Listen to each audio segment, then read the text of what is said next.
Shalom, this video is about the Pharisees, Sadducees, Essenes, and Zealots. What kind of Jews were there 2,000 years ago? Well, there were a lot of different groups, but for convenience sake and to make it simple, let's focus on the main four.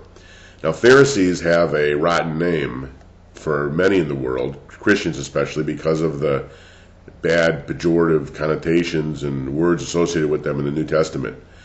But actually, they are brilliant religious thinkers who have changed religion forever, including Christianity, because Jesus was a Pharisee. So who were they? Well, first of all, you have to explain the Sadducees. The Sadducees were the group responsible at that time, 2,000 years ago, when the Second Temple still stood, for the sacrifices. That was the aristocratic, most people believe, the priestly class. And they were the ones who actually thought they were fulfilling God's will best by offering the korbanot, which is the Hebrew word for sacrifice and actually means to draw close to God.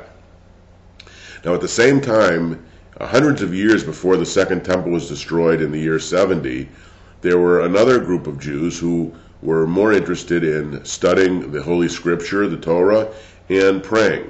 And that was the group of the Pharisees who became the rabbis.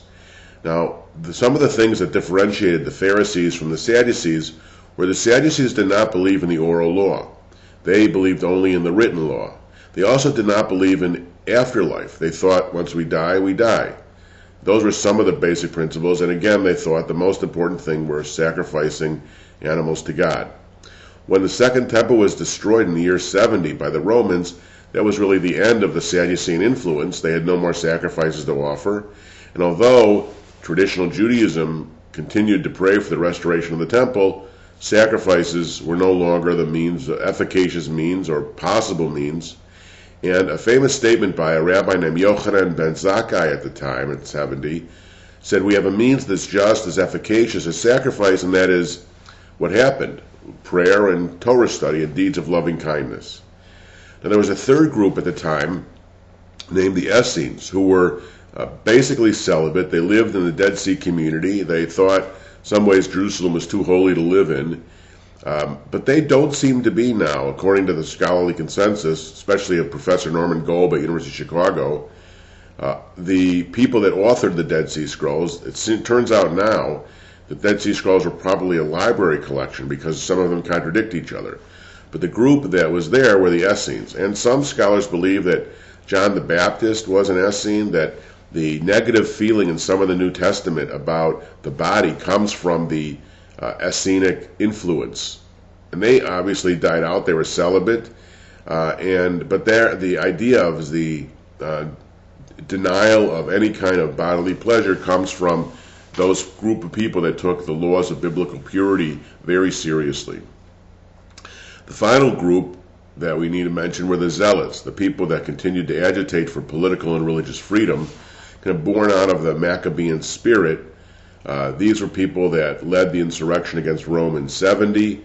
They led the insurrection against Rome in 132 to 135, which both ended disastrously. But that was the Zealot influence, the idea that you have to fight and protect yourself, which, of course, the spirit is always alive in cultures and exists today, and the idea of Israel of needing to be self-independent and powerful enough to stave off the attacks against it. So today, what do we have left? We have a little bit of influence of each, but of course, Judaism in the main became Rabbinic Judaism, following the Pharisees, which focused on the best way to serve God were through prayer, studying of Torah, and deeds of loving kindness. To learn Jewishly, to live Jewishly, and to love God and our fellow creatures. And I hope that's a good explanation, a basic explanation for you of the Pharisees, the Sadducees, the Essenes, and the Zealots. Now, of course, today we don't have any of those groups by name. Jews today are divided, and these terms are only 200 years old, 5% of our history: Reform, Conservative, Orthodox, Reconstructionist, Secular Humanist. Those are kind of American terms, and there are terms similar to that throughout the rest of the world.